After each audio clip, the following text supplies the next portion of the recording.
Hello friends, good morning. നമ്മുടെ LITV സീരിയലിലേക്ക് എല്ലാവർക്കും സ്വാഗതം. അങ്ങനെയാണ് നമ്മുടെ രേവതിക്ക് കിട്ടിയ ഒരു ഓർഡർ ക്യാൻസൽ ചെയ്യണമെന്ന് പറഞ്ഞു മറ്റേ ഹേമ എന്ന് പറഞ്ഞ പുള്ളിക്കാരി വന്ന് നിന്ന് ഇങ്ങനെ എന്നെ പറഞ്ഞ ബാർഗെയിൻ ചെയ്തുകൊണ്ടിരിക്കുക.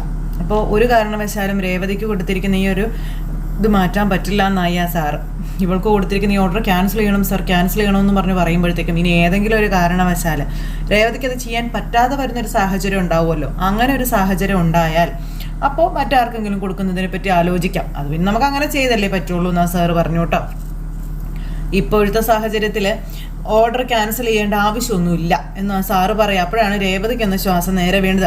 അപ്പം നിന്നെക്കൊണ്ട് ഈ വർക്ക് ചെയ്യാൻ പറ്റുമെന്ന് നിനക്ക് തോന്നുന്നുണ്ടോ എന്ന് രേവതിയോട് ഹേമ ചോദിക്കും. എന്നെക്കൊണ്ട് പറ്റും, എനിക്ക് നല്ല ആത്മവിശ്വാസം ഉണ്ടെന്ന് രേവതി അയാളോട് ആ പുള്ളിക്കാരോട് പറയാം. അപ്പോൾ ആത്മവിശ്വാസം മാത്രം പോരാ മോളെ, ഒരു കുടിൽ കെട്ടാൻ പോലും കപ്പാസിറ്റി ഇല്ലാത്തവർ കൊട്ടാരം പണിയൊന്ന് സ്വപ്നം കാണുന്നത് പോലെ ഇതെന്ന് പറഞ്ഞു. അപ്പം എന്നെക്കൊണ്ട് എന്ത് ചെയ്യാൻ പറ്റും എന്ത് ചെയ്യാൻ പറ്റില്ല എന്ന് എനിക്ക് നന്നായിട്ട് അറിയാമെന്നും ഇത് ഞാൻ ചെയ്തിരിക്കുമെന്നും രേവതി ഹേമയെ വെല്ലുവിളിക്കുകയാണ്. വലിയ വലിയ സ്വപ്നം കണ്ടവരൊക്കെ ആദ്യമൊക്കെ കളിയാക്കൽ ഏറ്റുവാങ്ങിയവരൊക്കെ തന്നെയാണെന്നും പിന്നീട് കളിയാക്കിയവർക്കൊക്കെ അവരെ അംഗീകരിക്കേണ്ടതായിട്ട് വന്നു എന്നും രേവതി പറയൂ കേട്ടോ. അങ്ങനെ ഒരു ദിവസം എൻ്റെ കാര്യത്തിലും വരുമെന്നത് രേവതി. അപ്പോൾ സാർ ഞാൻ ഇറങ്ങട്ടെ എന്ന് പറഞ്ഞ് നമ്മുടെ രേവതി അവിടെ നിന്ന് അങ്ങോട്ടേക്ക് പോയി. ആ സാറും അവിടെ അങ്ങനെ തൻ്റെ ജോലികളുമായിട്ടിരിക്കുകയാണ്. പിന്നെ കാണിക്കുന്ന രേവതി പോണ വഴിയിൽ ആ ഹേമയും വരും. അപ്പോൾ ഹേമ അവിടുത്തെ ഡ്രൈവറോട് പെട്ടെന്ന് പോകാൻ പറഞ്ഞു, അവളുടെ പിന്നാലെ പോകാൻ പറഞ്ഞു. അങ്ങനെ നമ്മുടെ രേവതി പോണ വഴിക്ക് രേവതിയുടെ പിന്നാലെ വണ്ടി പറപ്പിച്ച് വിട്ട് രേവതിയെ ചേസ് ചെയ്ത് കൊണ്ടൊന്ന് നിർത്തി. രേവതിയാണെന്നുണ്ടെങ്കിൽ പേടിച്ചു പോയി. എന്താ നിങ്ങൾ ഈ കാണിച്ചേ, ഇപ്പം ഇടിച്ചേനേലോ എന്നും പറഞ്ഞ് രേവതി ഇങ്ങനെ പറഞ്ഞു തീർന്നില്ല. അപ്പോഴത്തേക്ക് ഹേമ വണ്ടിയിൽ നിന്ന് ഇറങ്ങി വരുന്നു. ഹേമ വണ്ടിയിൽ നിന്ന് ഇറങ്ങി വരുന്നത് കണ്ടപ്പം ഓ നിങ്ങളായിരുന്നു എന്ന് രേവതി ചോദിച്ചു. അപ്പോൾ ഇവർ വഴിയിൽ വെച്ചൊരു തർക്കം. എന്തിനാ ഈ കാർ മുന്നിൽ കൊണ്ടുവന്ന് നിർത്തി, എനിക്ക് പോകണമെന്ന് പറഞ്ഞു. വണ്ടി എടുത്ത് പോകാൻ നോക്കാൻ പറഞ്ഞു രേവതിയെ പുള്ളിക്കാരിയോട്. അപ്പോൾ ഒന്ന് അടങ്ങും മോളെ, ഞാനൊന്ന് പറയട്ടെ എന്ന് പറഞ്ഞപ്പോൾ നിങ്ങളൊന്നും പറയാൻ വേണ്ട, എനിക്ക് കേൾക്കാൻ വേണ്ട. അപ്പോഴാണ് നമ്മുടെ ചന്ദ്രയും അതുപോലെ ഭാമയും കൂടെ അതുവഴി നടന്നു വരുന്നത്. അപ്പോൾ ഇവർ വർത്തമാനം പറഞ്ഞുകൊണ്ട് വരിക. ഞാൻ അപ്പം തന്നെ അവളോട് കാര്യങ്ങളെല്ലാം പറഞ്ഞു എന്നൊക്കെ പറഞ്ഞു. അപ്പോഴാണ് ഇവർ രണ്ടുപേരും സംസാരിക്കുന്നത്, ചന്ദ്രയും അതുപോലെ ഈ ഭാമയും കൂടെ കാണുന്നത്. പെട്ടെന്ന് രേവതി അല്ലേ നിൽക്കുന്നത്, എന്തോ പ്രശ്നമുണ്ടല്ലോ എന്ന് ഭാമ. ഇനി വണ്ടി അങ്ങനെ ഇടിച്ചോ? ഏയ് കുറച്ചുകൂടെ അടുത്ത് എന്ന് നോക്ക്, നീ വന്നേന്ന് പറഞ്ഞ് ചന്ദ്ര വിളിച്ചുകൊണ്ട് പോവുക.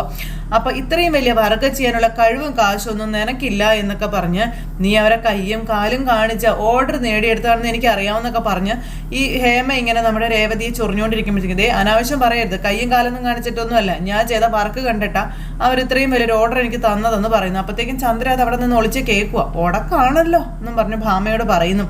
100 1000 കൊടുത്താലൊന്നും ലക്ഷങ്ങളുടെ പൂക്കൾ ഇറക്കി തരില്ല രേവതി, വലിയൊരു തുക അത് അഡ്വാൻസ് തന്നെ കൊടുക്കേണ്ടതായിട്ട് വരും. നിന്റെ കയ്യിൽ അതിനു മാത്രം കാശൊക്കെ ഉണ്ടോ എന്നൊക്കെ ഇങ്ങനെ പുള്ളിക്കാരി രേവതിയോട് ചോദിക്കാം. ഇല്ല, പിന്നെ കാശില്ലാത്തതിനാൽ നിനക്ക് വേണ്ട വിധം പൂക്കൾ ഇറക്കാനൊന്നും കഴിയത്തുമില്ല, ഈ വർക്ക് നേരാവണ്ണം കംപ്ലീറ്റ് ചെയ്യാൻ പോലും കഴിയില്ല എന്നൊക്കെ പറഞ്ഞു. അപ്പോൾ അതെല്ലാം കേട്ട് രേവതി ഒന്നും മിണ്ടാതിരിക്കുക. അപ്പം നീ നാണം കിടുമെന്ന് മാത്രമല്ല വലിയ തുക അവർക്ക് നഷ്ടപരിഹാരം കൊടുക്കേണ്ടതായിട്ടും വരുമെന്നും പറഞ്ഞു. ഞാനൊരു കാര്യം നിന്നോട് പറയട്ടെ, നീ ഒരു ഓർഡർ മാത്രമല്ല നിന്റെ ഈ ബിസിനസ് തന്നെ ഒഴിവാക്കാനായിട്ട് ഈ പുള്ളിക്കാരി രേവതിയോട് പറയുക. എന്നിട്ട് നീ എൻ്റെ കീഴിൽ വർക്ക് ചെയ്യാൻ പറഞ്ഞു. പിന്നെ ഇപ്പോൾ നീ വർക്ക് ചെയ്ത് കിട്ടുന്ന പ്രോഫിറ്റിനേക്കാൾ ശമ്പളം ഞാൻ നിനക്ക് തരാം എന്നൊക്കെ പറഞ്ഞപ്പം മറ്റുള്ളവരുടെ കീഴിൽ വർക്ക് ചെയ്യണമെങ്കിലേ ഞാൻ ഈ ബിസിനസ് തുടങ്ങേണ്ട കാര്യമുണ്ടോ? എൻ്റെ സ്വപ്നം അത് വളരെ വലുതാണെന്ന് രേവതി. അപ്പോൾ ഭാമയും ചന്ദ്രയും ഇത് കേട്ടിട്ട് പറഞ്ഞുകൊണ്ട് ഇങ്ങനെ നിൽക്കുക കേട്ടോ. ഞാനിപ്പോൾ കയറ്റം കയറാൻ തുടങ്ങിക്കഴിഞ്ഞെന്നും ഓരോ പടിയായി ചവിട്ടി ഞാൻ പെട്ടെന്ന് തന്നെ മുകളിൽ എത്തുമെന്നും എൻ്റെ വഴി തടയാനേ നിങ്ങൾക്കെന്നല്ല ആർക്കും കഴിയില്ല എന്ന് രേവതി പറയുമ്പോൾ നീ ഇറങ്ങിയിരിക്കുന്നതേ ഹേമയുടെ ഫീൽഡിലേക്കാണ്. നിനക്ക് സ്വപ്നം കാണാം, പക്ഷേ അത് നടക്കില്ല എന്നും പറഞ്ഞ് രേവതിയുടെ വണ്ടിയിൽ ഈ പുള്ളിക്കാരി കൈവച്ച് അടിച്ചു. ഞാനിവിടെ ഉള്ളിടത്തോളം അത് നടക്കില്ല എന്ന് പറഞ്ഞപ്പോഴത്തേക്ക് രേവതി പുള്ളിക്കാരുടെ കൈ എടുത്തങ്ങ് മാറ്റിയിട്ട് നടത്തി കാണിച്ചു തരാൻ ഞാൻ എന്നും പറഞ്ഞു. അപ്പോൾ കൊള്ള രേവതി, അത് കൊള്ളാവെന്ന് ഭാമ. അപ്പം നീ മിണ്ടായിരിക്കും എന്ന് പറഞ്ഞ് ചന്ദ്രഭാമയോട് പറയാം. നിന്നെ പോലെ ഉള്ള കുറേ പേരെ മുളയിലെ നുള്ളിക്കളഞ്ഞവളായി ഞാൻ, നിനക്കും അത് തന്നെയായിരിക്കും ഗതിയെന്ന് പറഞ്ഞപ്പോൾ നിങ്ങളുടെ ഈ തമാശ കേട്ടോണ്ട് നിങ്ങൾക്ക് എനിക്കധികം സമയമൊന്നുമില്ല, എനിക്ക് വേറെ ജോലിയുണ്ട്, വണ്ടി മാറ്റുമായിരുന്നു, എനിക്ക് പോയേക്കായിരുന്നു എന്ന് പറഞ്ഞപ്പം നിനക്കിത് ചെയ്യാൻ കഴിയില്ല, അതിന് ഞാൻ വിടില്ല നിന്നെ എന്ന് പറഞ്ഞുകൊണ്ട് ഹേമ ഇങ്ങനെ പറഞ്ഞപ്പോഴത്തേക്ക് നമ്മുടെ രേവതി വെല്ലുവിളിയാണോ എന്ന് ചോദിച്ചു. അതെ അങ്ങനെ തന്നെ, എന്നാ ഈ വർക്ക് ഞാൻ ഭംഗിയായിട്ട് തന്നെ ചെയ്തിരിക്കും, ഇത് ചെയ്യുന്നതോടെ എൻ്റെ തല വരെ മാറുകയും ചെയ്യും, നിങ്ങൾ നോക്കിക്കോ. അപ്പം നമുക്ക് നോക്കാം നമുക്ക് നോക്കാം എന്നും പറഞ്ഞുകൊണ്ട് ഇങ്ങനെ നമ്മുടെ രേവതി അവിടെ നിന്ന് പോയി ഹേമ അവിടെ നിൽക്കുന്നു. അപ്പോൾ ഈ ഹേമയുടെ പിന്നാലെ ചെല്ലുക, ഒന്ന് നിന്നേ അവിടെ എന്ന് പറഞ്ഞുകൊണ്ട് ചന്ദ്രയെ. അപ്പം നിങ്ങൾ തമ്മിലുള്ള പ്രശ്നമൊക്കെ എനിക്ക് മനസ്സിലായി, ഈ വർക്ക് ചെയ്യാൻ നമ്മളെ വിടരുത് കേട്ടോ എന്ന് ചന്ദ്ര പറയാം. അപ്പം നിങ്ങളാരാന്ന് ചോദിച്ചു ഹേമ. ഇവള് രേവതിയുടെ അമ്മായിയമ്മയാ, രേവതി നന്നാവുന്നതേ ഇവൾക്ക് കണ്ടുകൂടാ, അതാ ഇങ്ങനെ പറയുന്നതെന്ന് ഭാമ. ചുമ്മാ ഇരടി എന്ന് പറഞ്ഞ് ചന്ദ്ര പറയാൻ നേരം അവിടെ ഇരുന്ന്. ഓ, നിങ്ങളാണോ അവളുടെ അമ്മായിയമ്മ? നിങ്ങളെക്കുറിച്ച് അവൾ പറയാത്ത കുറ്റവും കുറവൊന്നും ഇല്ലാന്ന് പറഞ്ഞിട്ട് ഹേമ. അന്നേരം അത് കേട്ട ചന്ദ്രൻ ഞെട്ടി. ഈ പുള്ളിക്കാരി എന്നാണ് പറയുന്നത്, അവളുടെ കൂടെ വർക്ക് ചെയ്യുന്നവരൊക്കെ നിങ്ങളെക്കുറിച്ച് പറയുന്നതൊക്കെ ഞാൻ കേട്ടിട്ടുണ്ടെന്ന് ഈ ഹേമ പറയും കേട്ടോ. ചന്ദ്രയ്ക്ക് അന്നേരം ഇരട്ടിക്കലി, അവൾക്ക് ഞാൻ വെച്ചിട്ടുണ്ട്, എന്തായാലും ഈ വർക്ക് ചെയ്യാൻ അവളെ നിങ്ങൾ വിടരുത് കേട്ടോ എന്നും പറഞ്ഞുകൊണ്ട് ചന്ദ്ര. വലിയ ഓർഡറാണെന്ന് സംസാരത്തിൽ നിന്ന് എനിക്ക് മനസ്സിലായി.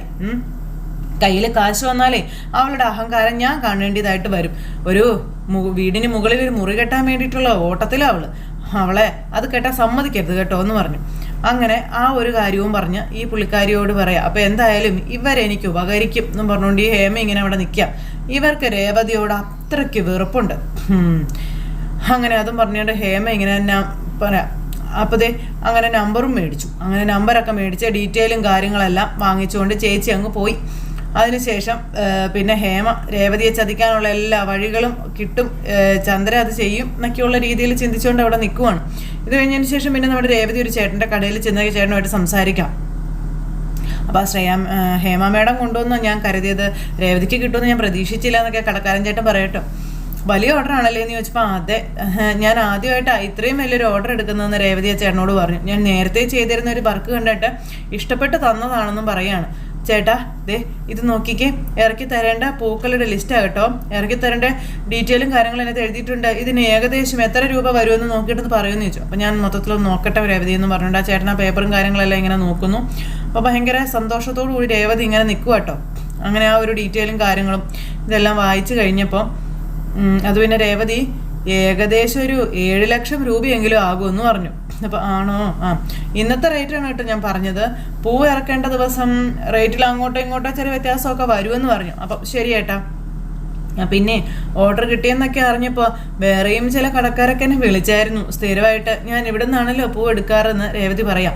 നല്ലൊരു ഓർഡർ കിട്ടുമ്പോൾ വേറെ സ്ഥലത്ത് നിന്ന് പൂ മേടിക്കുന്നത് ശരിയല്ലല്ലോ ഏട്ടാന്നും, ഇവിടെ നിന്ന് തന്നെ ഞാൻ മേടിക്കുള്ളൂ എന്ന് പറയും. അല്ല ഏട്ടാ അഡ്വാൻസ് എത്ര രൂപ വേണമെന്ന് ചോദിച്ചപ്പം അത് പിന്നെ ഒരു 5 ലക്ഷം രൂപയെങ്കിലും വേണ്ടി വരും രേവതി എന്ന് പറഞ്ഞു. അന്നേരം അയ്യോ 5 ലക്ഷം രൂപ വേണോ, അതെന്താ ചേട്ടാ അങ്ങനെയെന്ന് ചോദിച്ചു. അപ്പം നിനക്കറിയാവല്ലോ ഇപ്പം പൂ വരുന്നത് വളരെ കുറവാണ്, കിട്ടാനും ഭയങ്കര പാടാ. ഈ അഡ്വാൻസ് ഞാൻ പൂ വാങ്ങുന്നിടത്ത് കൊടുക്കാനുള്ളതാ. 7 ലക്ഷം രൂപയുടെ ഓർഡർ അല്ലേ, അവർ പൂ അയച്ചതിന് ശേഷം നമ്മൾ എന്തെങ്കിലും കാരണവശാൽ ആ ഓർഡർ ക്യാൻസൽ ചെയ്താൽ അവർക്ക് വലിയ നഷ്ടമൊക്കെ വരുമല്ലോ, അതുകൊണ്ടാണ് ഇത്രയും വലിയൊരു തുക അവർക്ക് അഡ്വാൻസ് കൊടുക്കേണ്ടി വരുന്നതെന്നൊക്കെ ആ ചേട്ടൻ പറഞ്ഞു. അല്ല ചേട്ടാ അവരെ വിളിച്ച് അഡ്വാൻസ് കുറച്ച് കുറയ്ക്കാൻ പറ്റുമോ ചേട്ടാ എന്ന് രേവതി അന്നേരം ചോദിച്ചു. അവരങ്ങനെ കുറയ്ക്കുമെന്ന് തോന്നുന്നില്ല രേവതി, ഞാൻ പലർക്കും വേണ്ടി വിളിച്ചതാ, അവർ ഒട്ടും കുറച്ചിട്ടില്ല എന്ന കാര്യം ചേട്ടൻ ഇങ്ങനെ പറയാം കേട്ടോ. ഒരു 2 ദിവസത്തിനകം അഡ്വാൻസ് തരണം, എങ്കിലേ എനിക്ക് ആ ക്യാഷ് കൊടുത്ത് ഓർഡർ ചെയ്യാൻ പറ്റുള്ളൂ എന്ന് പറഞ്ഞു. അപ്പോൾ അത് കേട്ടപ്പോൾ രേവതി ഭയങ്കര സങ്കടം. നീ പറഞ്ഞ ഡേറ്റിന് പൂ ഇറക്കി തരണമെങ്കിൽ 2 ദിവസത്തിനകം 5 ലക്ഷം രൂപ അഡ്വാൻസ് തന്നേ പറ്റുള്ളൂ എന്ന് ആ ചേട്ടൻ തറപ്പിച്ച് തന്നെ പറയുക. അത് കേട്ട് കഴിഞ്ഞപ്പോൾ ഞാൻ അഡ്വാൻസ് തരാമെന്ന് പറഞ്ഞു. 2 ദിവസത്തിനകം 5 ലക്ഷം രൂപ ഞാൻ തരാമെന്ന് പറയുകയും ചെയ്തു. എന്നിട്ട് രേവതി അവിടെ നിന്ന് പോവുകയും ചെയ്തു. പക്ഷേ രേവതിയുടെ പൈസ ഇല്ല. ആകെ നിരാശപ്പെട്ടാണ് നമ്മുടെ രേവതി അവിടെ നിന്ന് പോകുന്നത്. ഈ സമയം പിന്നെ കാണിക്കുന്ന സച്ചി ആട്ടോ. സച്ചി അവിടെ നിന്ന് ഫോൺ വിളിച്ചുകൊണ്ടിരിക്കുക വീട്ടിൽ. സാറേ നാളെയാണ് ലാസ്റ്റ് ഡേറ്റ് എന്ന് എനിക്കറിയാം, ഞാൻ എല്ലാ മാസവും കൃത്യമായിട്ട് ഡ്യൂ അടയ്ക്കാറുള്ളതല്ലേ, സാർ വിളിക്കേണ്ടിയിരുന്നില്ല. നാളെ ഒരു ട്രിപ്പുണ്ട്, വൈകുന്നേരം ഒരു 6 മണിക്ക് മുന്നേ ഞാനത് അടച്ചേക്കാം. ഓക്കെ എന്നൊക്കെ പറഞ്ഞുകൊണ്ട് സച്ചി ഫോൺ അങ്ങ് കട്ട് ചെയ്തു. ആ സമയത്ത് രേവതി വീട്ടിലേക്ക് വന്നു. രേവതി നീ എന്താ വന്നിട്ട് മിണ്ടാതെ നിന്നേന്ന് ചോദിച്ചു കേട്ടോ. രേവതിയുടെ മുഖത്ത് ഭയങ്കര ഒരു സങ്കടവും കാര്യങ്ങളും ഒക്കെ. നിനക്ക് എന്നാ പറ്റിയേ, നിന്റെ മുഖത്തൊരു വല്ലായ്മ പോലെ, നീ ഇരിക്കെ, ഞാനൊരു നാരങ്ങ വെള്ളം ഉണ്ടാക്കി തരാം. അയ്യോ എന്തൊരു സ്നേഹം, ഭാര്യയോട് ഇത്രയും സ്നേഹമുള്ള ഒരു ഭർത്താവ് പിന്നെ ഭാര്യയോടല്ലാതെ അപ്പുറത്തെ വിട്ട പെണ്ണിനോട് സ്നേഹം കാണിക്കാൻ പറ്റുമോ? നീ ഇവിടെ ഇരിക്കുന്ന എടുത്തോണ്ട് വരാമെന്ന് പറഞ്ഞു സച്ചി. അവിടെ നിന്ന് എൻ്റെ പൊന്ന് സച്ചേട്ടാ എനിക്ക് നാരങ്ങ വെള്ളമൊന്നും വേണ്ട. അതെ ഞാനൊരു കാര്യം പറയട്ടെ എന്ന് ചോദിച്ചു. എന്താ രേവതി? അത് പിന്നെ സച്ചേട്ടാ എനിക്ക് വലിയൊരു ഓർഡർ കിട്ടിയിട്ടുണ്ടെന്നുള്ള കാര്യം പറയാം. ഒരു വലിയ കോർപ്പറേറ്റ് കമ്പനിയുടെ ഓണറുടെ മകളുടെ കല്യാണത്തിൻ്റെ ഓർഡർ ആണെന്ന് പറഞ്ഞു കേട്ടോ. കല്യാണം നടക്കുന്ന കൺവെൻഷൻ സെൻറ്ററിലും വീട്ടിലും ഒക്കെ ഡെക്കറേറ്റ് ചെയ്യണമെന്നാണ് പറഞ്ഞിരിക്കുന്നതെന്ന് പറഞ്ഞപ്പോഴത്തേക്കും കോളടിച്ചല്ലോ എന്ന് പറഞ്ഞുകൊണ്ട് സച്ചി ഇപ്പോഴും രേവതിയുടെ മുഖത്തൊരു സന്തോഷമില്ല. പക്ഷെ അതിൻ്റെ സന്തോഷമൊന്നും എൻ്റെ മുഖത്ത് കാണുന്നില്ലല്ലോ, അതെന്താ? അത് പിന്നെ ഉണ്ടല്ലോ, ഒരു 8.25 ലക്ഷം രൂപയുടെ ഓർഡറാണെന്ന് പറഞ്ഞു. ദൈവമേ, 8.25 ലക്ഷം രൂപയുടെ ഓർഡറോ? അതെ സച്ചേട്ടാ. എന്തേ വിശ്വാസം വരുന്നില്ലേന്ന് ചോദിച്ചപ്പോൾ സച്ചി അന്തം വിട്ടിങ്ങനെ നോക്കുക രേവതിയെ. എല്ലാ ചെലവും കഴിഞ്ഞ് ഏകദേശം 1 ലക്ഷം രൂപയുടെ അടുത്ത് കയ്യിൽ വരുമെന്ന കാര്യം രേവതി പറഞ്ഞപ്പം, നീ വലിയ ബിസിനസ്സുകാരി ആയല്ലേ എന്ന് സച്ചി ചോദിച്ചു. അങ്ങനെയൊന്നുമില്ല, ആയി വരുന്നു. ഒരു 7 ലക്ഷം രൂപയുടെ പൂവെങ്കിലും മേടിക്കേണ്ടതായിട്ട് വരും. പൂക്കടയിൽ ഒരു 5 ലക്ഷം രൂപയെങ്കിലും അഡ്വാൻസ് കൊടുക്കണം, എങ്കിലേ അവർ പൂ ഇറക്കി വെക്കുള്ളൂ. 5 ലക്ഷമോ? എന്തിനാ അത്രയ്ക്കൊക്കെ? ഒരു 50,000 1 ലക്ഷമൊക്കെ കൊടുത്താൽ പോരെ? പോരെന്നാ അവർ പറയുന്ന സച്ചേട്ടാ. വലിയ ഓർഡർ അല്ലേ, എന്തെങ്കിലും കാരണവശാൽ ഒഴിവായി പോയാൽ അവർക്ക് വലിയ നഷ്ടം വരത്തില്ലേ? അതുകൊണ്ട് 5 ലക്ഷം രൂപയൊക്കെ വേണമെന്ന് പറയുന്നതെന്ന് പറഞ്ഞപ്പം ഇത്രയും വലിയൊരു തുക നമ്മൾ എവിടുന്ന് കൊടുക്കും രേവതി? എങ്ങനെ ഉണ്ടാവും? നമ്മുടെ കയ്യിൽ ഇപ്പോൾ ഏകദേശം എത്ര ഉണ്ടാകും? ബാങ്കിലുള്ളതും ഇവിടെയുള്ളതും കൂടെ കൂട്ടിയാൽ ഏകദേശം ഒരു 2 ലക്ഷം അത്രേ കാണുള്ളൂ എന്ന് പറഞ്ഞു. എന്നാലും വീണ്ടും വേണ്ടേ 3 ലക്ഷം രൂപ? അതിന് നമ്മൾ എന്നാ ചെയ്യും? 2 ദിവസത്തിനകം ക്യാഷ് കൊടുക്കുകയും വേണം. എന്ത് ചെയ്യാന്ന് അറിയില്ല സച്ചേട്ടാന്ന് പറഞ്ഞ് ഇവർ നിൽക്കുന്നു. ഈ ഓർഡർ തട്ടിയെടുക്കാൻ ഹേമ ശ്രമിച്ചിരുന്നു. അവർക്ക് കിട്ടാത്തതിൻ്റെ കുശുമ്പും ദേഷ്യവും ഒക്കെ അവർക്കുണ്ട്. മാത്രമല്ല, ഇത്രയും വലിയൊരു തുക അഡ്വാൻസ് ആയിട്ട് നൽകി നിന്നെ കൊണ്ടൊന്ന് പൂ മേടിക്കാൻ കഴിയത്തില്ല. അതുകൊണ്ട് നിനക്ക് ഈ വർക്ക് ഒഴിവാക്കേണ്ടി വരും. ഓർഡർ എനിക്ക് തന്നെ കിട്ടുമെന്ന് അവർ എന്നെ വഴിയിലും തടഞ്ഞു നിർത്തിയിട്ട് വെല്ലുവിളിച്ചിട്ടാണ് പോയിരിക്കുന്നത്. ഞാൻ പിന്നെ വിട്ടുകൊടുക്കോ? എനിക്ക് ജീവനുണ്ടെങ്കിൽ ഈ വർക്ക് ഞാൻ ചെയ്തിരിക്കുന്നു ഞാനും പറഞ്ഞവരോട്. അപ്പോൾ ഉറപ്പായിട്ടും നീ തന്നെ ചെയ്യണമെന്ന് സച്ചി രേവതിയോട് പറയാം. പിന്നെ 3 ലക്ഷത്തോളം രൂപയല്ലേ, അത് നമുക്ക് എങ്ങനെയെങ്കിലും ഒന്ന് സംഘടിപ്പിക്കാൻ പറ്റുമെന്ന് നോക്കാം. നിന്റെ ഈ കാറ് വെച്ച് ഫിനാൻഷ്യൽ കയ്യിൽ നിന്ന് കാശ് മേടിക്കാനും പറ്റില്ല. ഇതിൻ്റെ മേലെ ഞാൻ കുറച്ച് കാശ് വാങ്ങിച്ചിട്ടുണ്ടെന്ന് സച്ചി പറയാം. മറ്റേ കാറാണെങ്കിൽ ഓട്ടത്തിലാണ്. പേപ്പേഴ്സൊക്കെ കാർത്തിയുടെ കയ്യിലാണ് ഉള്ളത്. ഒരു 4 ദിവസം കഴിഞ്ഞിട്ടേ അവൻ വരത്തുള്ളൂ എന്ന കാര്യവും പറഞ്ഞു. അപ്പോൾ ഞാൻ പറഞ്ഞില്ലേ സച്ചേട്ടാ, 2 ദിവസത്തിനുള്ളിൽ അഡ്വാൻസ് കൊടുക്കണമെന്ന്.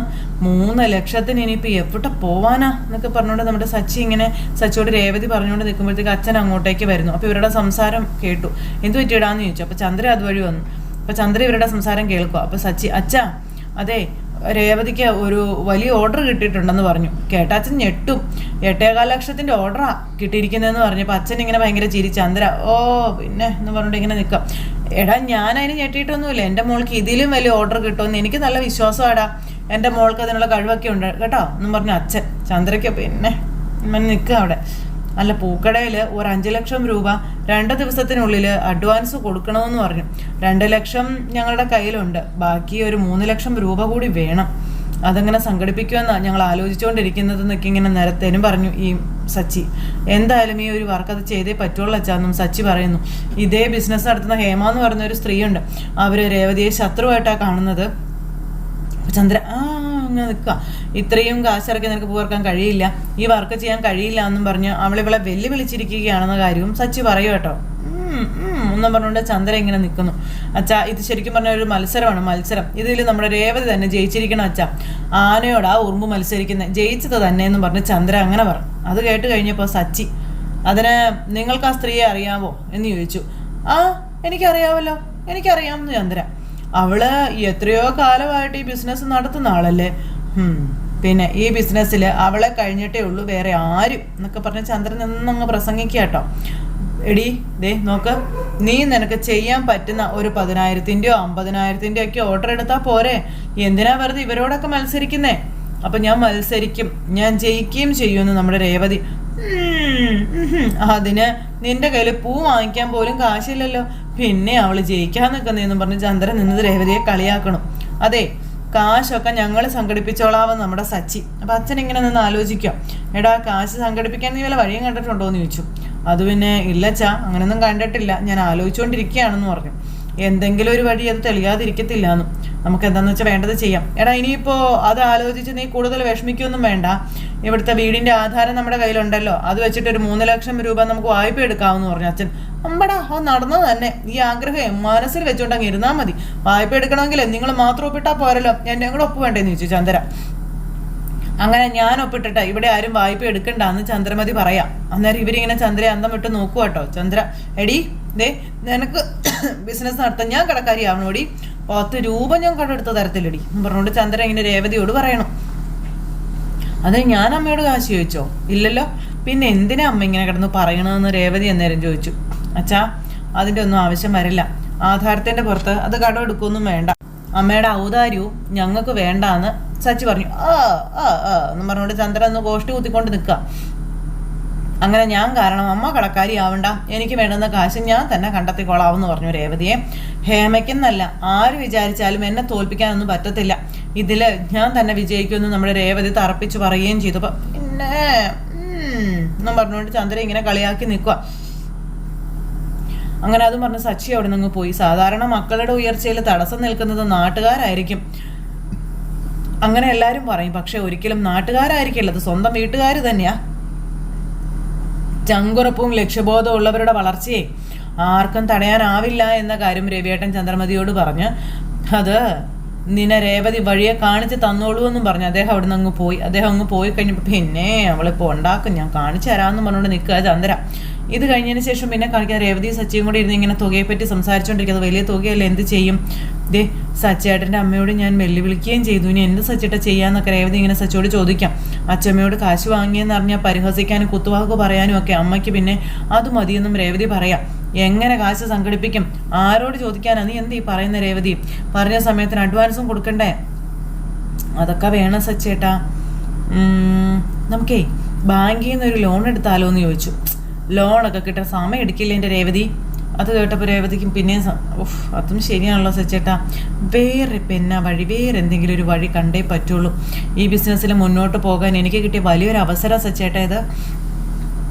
അത് ഞാൻ നഷ്ടപ്പെടുത്തി കളയില്ല എന്നും ഏറ്റെടുത്ത ജോലി ഭംഗിയായിട്ട് തന്നെ ചെയ്യുമെന്നും രേവതി പറയണം. പിന്നെ സച്ചേട്ടൻ നോക്കിയോ, കാശ് എവിടുന്നെങ്കിലും ഞാൻ സംഘടിപ്പിക്കുമെന്നൊക്കെ പറഞ്ഞ് രേവതി ഇങ്ങനെ വഴികൾ ആലോചിച്ച് നിൽക്കുന്ന ഒരു സിറ്റുവേഷൻ കാണിച്ചാണ് ഇന്നത്തെ കഥ അവസാനിച്ചിട്ടുള്ളത്. അപ്പോൾ എല്ലാവരും കാത്തിരുന്ന് കാണണോട്ടോ. എല്ലാവർക്കും നല്ലൊരു ദിവസം ആശംസിക്കുകയാണെങ്കിൽ എല്ലാവരുടെയും സപ്പോർട്ടിനും സ്നേഹത്തിനും ഒത്തിരി നന്ദി അറിയിക്കുന്നു. വീണ്ടും കാണുന്നത് വരെ എല്ലാവർക്കും ടാറ്റാ.